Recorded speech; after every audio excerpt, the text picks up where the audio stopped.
Today on the Commanders Report, I am going to be reacting to Bleacher Report's 2025 trade guide for the Washington Commanders. So they just put out an article featuring 2 players on the Commanders roster that they think GM Adam Peters should trade away, and then they go over 3 players that he thinks that the Commanders should go out and trade for, and there's a big name at wide receiver that gets featured in the trade targets section, so make sure you guys stick around for that. So now let's get into the content today, but before we get into it here, predict it for me down there in the comments section. Will the Commanders make a trade this offseason?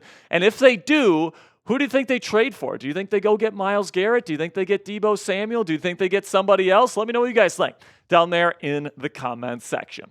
So the trade candidates for the Commanders that Bleacher Report lays out are Austin Ekeler, the running back, and then Daron Payne, the defensive tackle. We've talked a little bit about Daron as a trade candidate on the show before. This is what the Bleacher Report scouting department had to say about trading Austin Ekeler.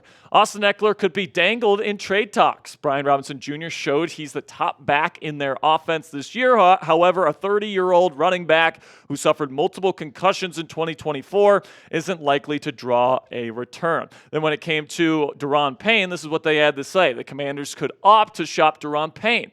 Payne and Jonathan Allen are 2 of the top 3 most expensive players on the entire roster, and they also drafted Jazon Newton in last year's draft. Now, listen, man, when it comes to Austin Ekeler, I don't see the Commanders trading him because I'm not sure if there's any team out there that's going to trade anything more than like a late 7th-round pick for somebody who is aging, somebody who is a number 2 running back at this point in his NFL career. And also, I think the Commanders like him. I think that, he brings some versatility in terms of his ability in special teams as a kickoff return man. He did a really good job of that this year. And then also as a 3rd down back, catching balls out of the backfield. I think that, he's a nice change of pace from Brian Robinson Jr. So I actually think the Commanders like Austin Ekeler, and they're really not going to think about trading him for like a 7th-round pick, which really doesn't help them win a Super Bowl, which is, of course, the main goal heading into 2025. But when it comes to Daron Payne, I think that it's a little bit more likely, if they don't, let's just face it, Daron Payne underwhelmed from a production standpoint in 2024. And, because of that, and you pair that with the fact that he is extremely well paid here in Washington, and if you want to create more cap space, you could unload Daron Payne either via trade or via a cut. But he was also a very key cog as kind of like the big run stuffer in the middle of the Commanders' defensive line. And, I think that if you're going to move off of him, you have to have a plan to replace him. And, you have to have that run stuffer in the middle that's ready to come in and replace him as kind of the nose tackle in this scheme. Whether that be somebody in the NFL draft or whether that's a veteran in NFL free agency. If you're going to move off Daron Payne, you have to look at the numbers, guys, of the Commanders' rushing defense when Daron was not on the field. It was terrible. It was the worst rushing defense in the league. So if you're going to move off Daron Payne, which I understand, you have to have a good contingency plan in place, and you have to have it ready before you let him go. So what say you guys? Let me know down there in the comments section. Will Daron Payne be traded this offseason? Type T if you think he gets traded, or type K if you think he gets kept on this roster and he is on the Commanders in 2025. This will be the pinned comment on today's show, so YouTube's going to throw you an ad break here in just a couple of seconds, and we're going to be telling you about our sponsor today at Fanatics. And while I'm talking about Fanatics, go down there in the comments section and let me know if you think Daron Payne will be on this team in 2025.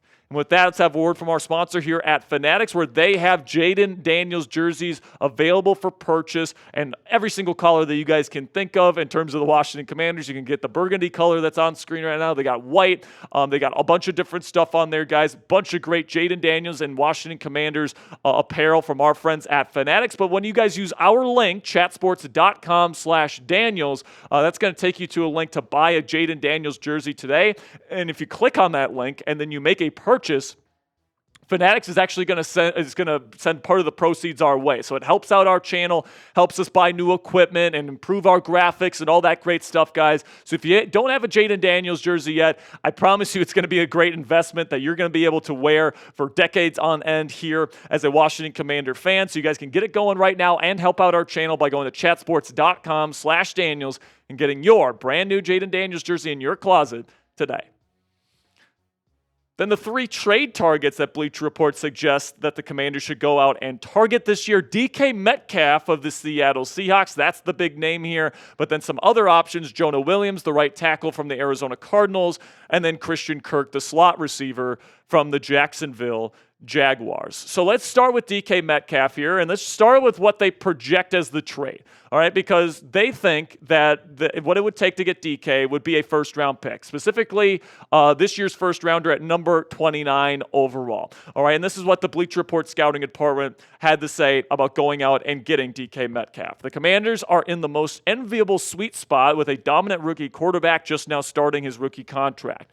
Well, it seems like they are set for the long-term future. It's amazing how short that window really is. The Seahawks are in the red when it comes to cap space right now, and Metcalf could be the odd man out when it comes to getting an extension in Seattle. This trade would give Daniels one of the league's best receiver duos in Terry McLaurin and DK Metcalf. Now listen, man, just the thought of DK Metcalf being paired with Terry McLaurin, with Jaden Daniels throwing those guys the football, I mean, it's awesome, all right? Like, if they end up making this move and they end up getting DK Metcalf, this offense and this passing offense, specifically throwing the ball down the field, is going to be absolutely electric in 2025 and beyond. But if you get DK Metcalf, who is already an established player in this league, an established star that's getting paid lots of money, and you're going to be giving Terry McLaurin that big contract extension that we're expecting to see from him this offseason, that means you're going to be paying 2 wide receivers astronomical money. All right, and that's going to limit the resources that you have to build up the trenches in the offensive line and in the defensive line to get a true edge rusher